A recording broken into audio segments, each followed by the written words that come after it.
trip kami dito muna sa may Tsukiji Fish Market. Daming tao. Started racing. The crowd across the way. Flat was on your face and then Parang Binondo. And ito try namin tong king crab.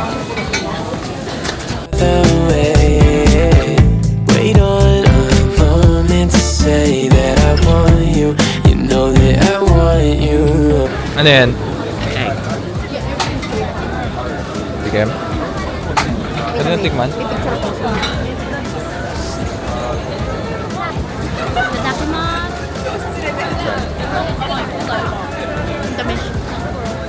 Oh. Okay lang. Tamis na egg. Oo nga, tamis na egg. So, this is day 3 ng Japan namin. And wala pa ako nakikitang R34 or mga skyline na GTR. Medyo disappointed ako dun. So, hopefully, day makakita ako ngayon.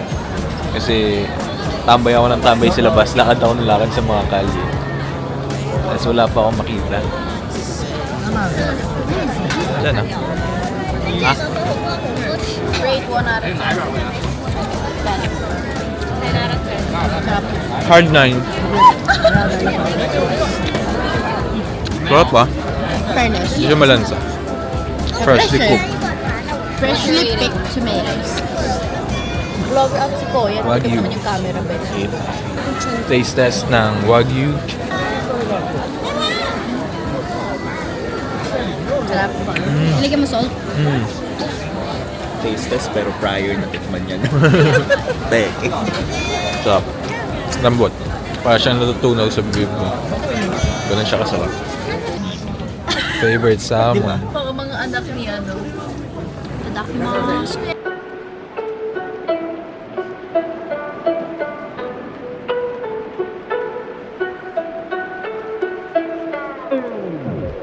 Andito kami ngayon sa Ginza. And sakto nakita namin yung Nissan. Which is, nandun yung mga kotse.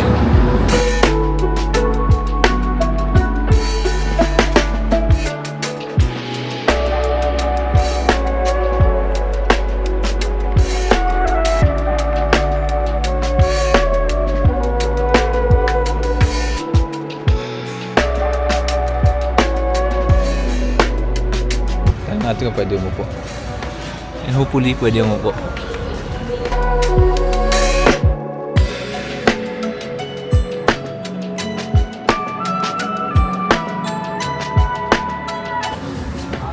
So, kamusta yung feeling?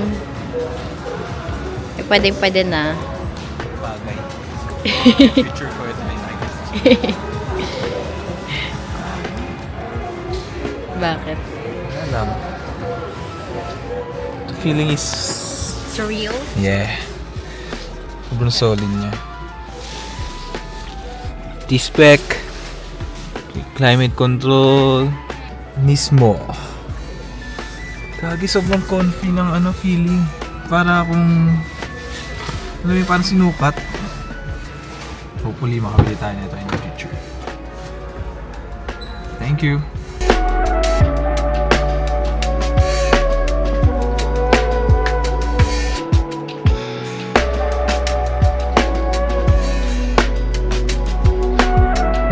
Ito yung bagong Nissan 400Z, which is para sa akin, para siya pinaghalong old and new school.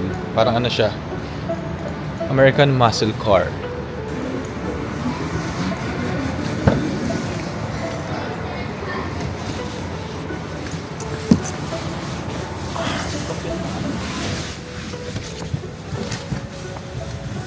Well, wala akong masyadong alam sa 400Z. Pero hindi ko in-expect na manual pala siya. Tapos hindi ko rin expect yung meron siyang tatlong tawag dito. Shit, nakalimutan ko yung tawag. Basta meron siya tatlong gauge dito. Tapos yung seat niya, hindi parang normal na seat lang. Pero para sa akin, doon ako sa GTR. Mas maganda yung GTR. Mga vlogger na nandito sa Japan. Sana mga mura lang yung parts niya. And merong parts yung Skyline para makabili tayo. Ang day to day is Friday. Teka lang, babe. Nandito pala kami sa parking ng Apit. Pero may mga nakikita lang sa sasakyan. Itong Evo, sobrang angas. S660.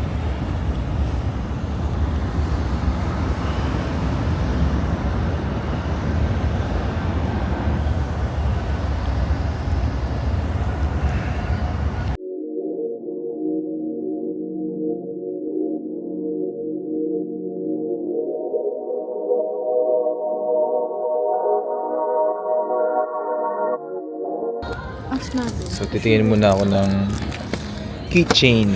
Pero mas gusto ko kasi to. Mas old school siya. Sabi nila meron daw ditong parang magazine na build guide para sa mga kotse. Sabi nila meron daw dito.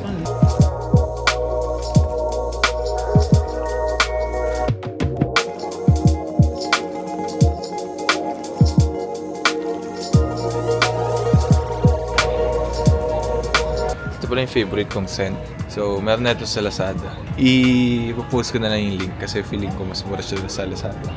Aqua din yung ano niya, pero kulay black ata. Basta aqua yung mabang kansa.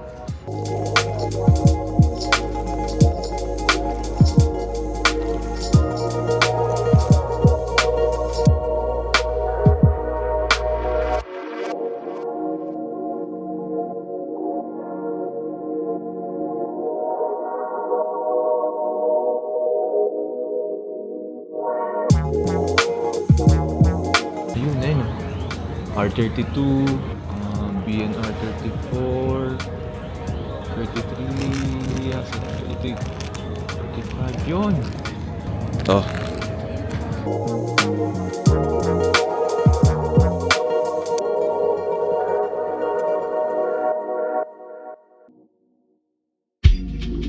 Ito pala ang tunay na style guide.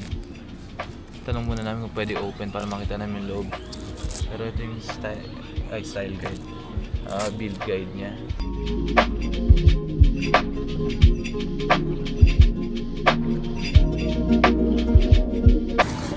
Ito nga hinahanap ko na magazine. Ayun. Ito. Sobra akong na-overwhelmed dito sa may A-Pit. Kung mahilig ka rin sa kotse and plano mo mag-build ng kotse, tapos nagpunta ka ng Japan, punta ka dito. So, recommend ko tong place na to. Di ko alam kung bibili na ako ng Momo steering wheel kasi sira yung steering wheel ko. Pero di ko alam kung mahal ba yung presyo niya kasi 40,000 Japanese yen. At pupunta rin kasi kami sa may Nismo bukas. So, di ko alam kung may steering wheel din na Nismo.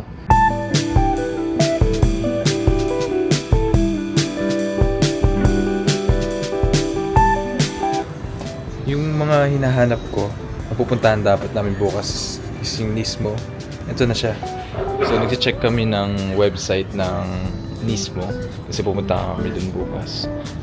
Mas nakita kasi namin mas mura siya. And malaking-malaki yung difference niya. Tignan namin sa website, sold out na.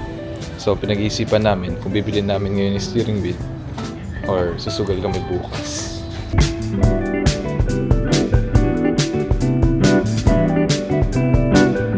Dahil bala ko din palitan yung upuan ko ng Recaro. Pero ang pinaka-hinahanap ko is yung SR7.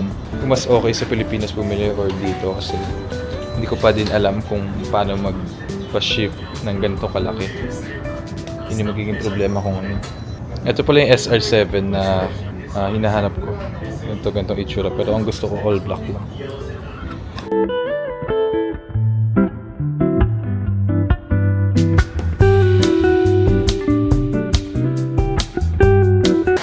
Lang kami sa mga exhaust na part ng shop and wala talaga akong alam dito, as in zero knowledge ako dito, kaya tingin-tingin lang ako and wala pa naman akong plano magpalit, pero kung may plano ako magpalit soon, siguro mga next 6 months pa, siguro magto-Tomei ako or HKS, siguro HKS naman yung mga nandito, yung medyo basa-basa lang tayo.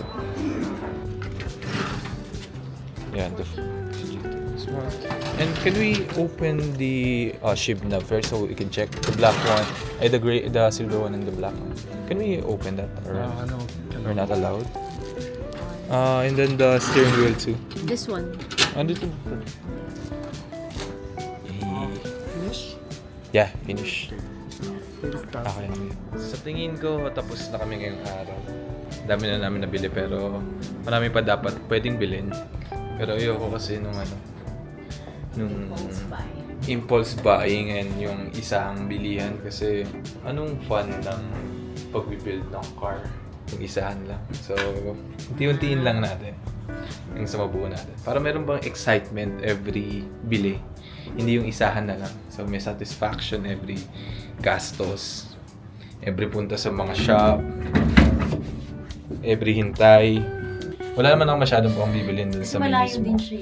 Pero gusto ko siyang puntahan as tourist attraction na lang.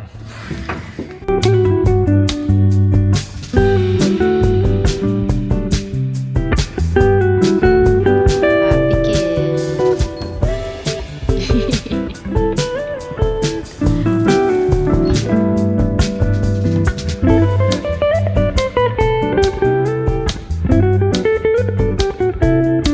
Ito kami sa gilid ng A-pit, so isilip lang kami. And nandito kasi yung mga maintenance nila kung ano yung mga ginagawa sa kotse. It's a BMW. Hindi ko alam kung anong ano siya. Subaru Civic.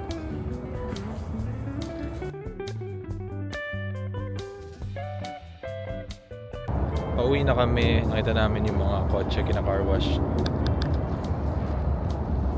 S15. Sobrang linis ng S15 nyo. Ooh. Mercedes-Benz. BMW. M-Series to. Sure ako.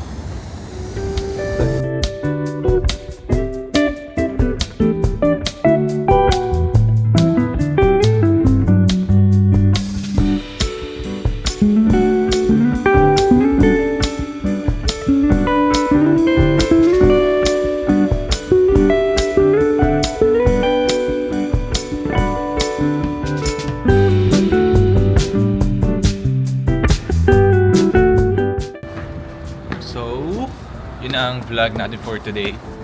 Nakabili na tayo ng ating mga gamit at sana makapunta tayo sa Nisco bukas. And hopefully makakita tayo mga kotse dito sa Harajuku. See you guys tomorrow. Bye-bye.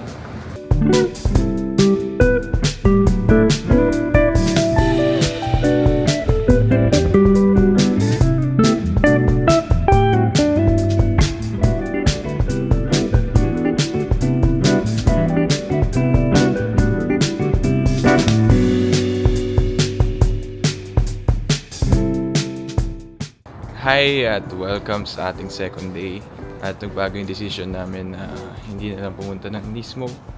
At pupunta na kaming Up Garage. So kung hindi nyo alam yung Up Garage, isa siyang buy and sell ng second hand ng mga auto parts dito sa Japan.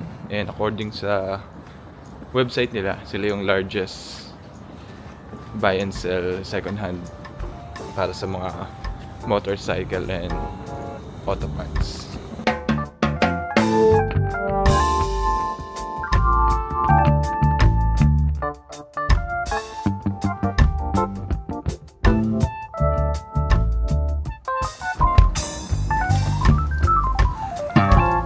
Hindi naman natatakot eh. Nandun pa rin eh.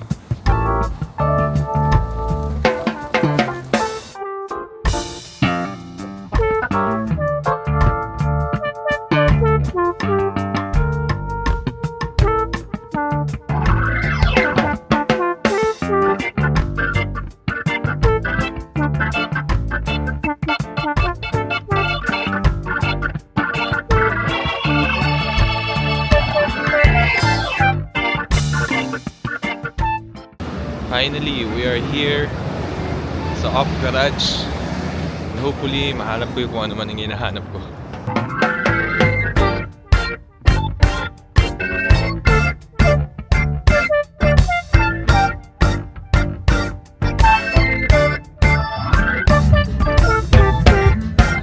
Ito yung mga steering wheel na second hand nila.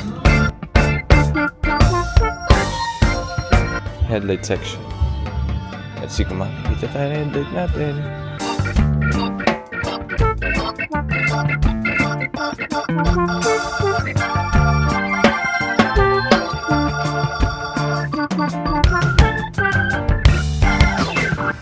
ako negative tayo sa headlight.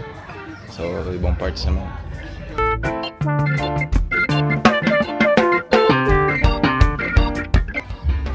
Meron din sila mga big brakes. Ito big brakes ng Mercedes-Benz AMG Brembo kit. Meron pang Brembo kit doon. Brembo kit ng ano to? BNR 34. Hindi ko nga alam eh. Pwede kaya to sa akin? Hindi ko alam kung pwede yan sa kotse ko eh. Sayang to. Ngayon silang headlights kaso pang R32 lang. Sayang. Di pa ako yun na.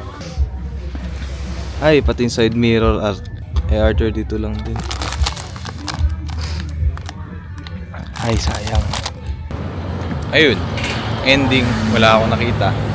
Well, gano'n naman kasi talaga dito sa up garage. Di talaga sure na may parts na may makikita ka.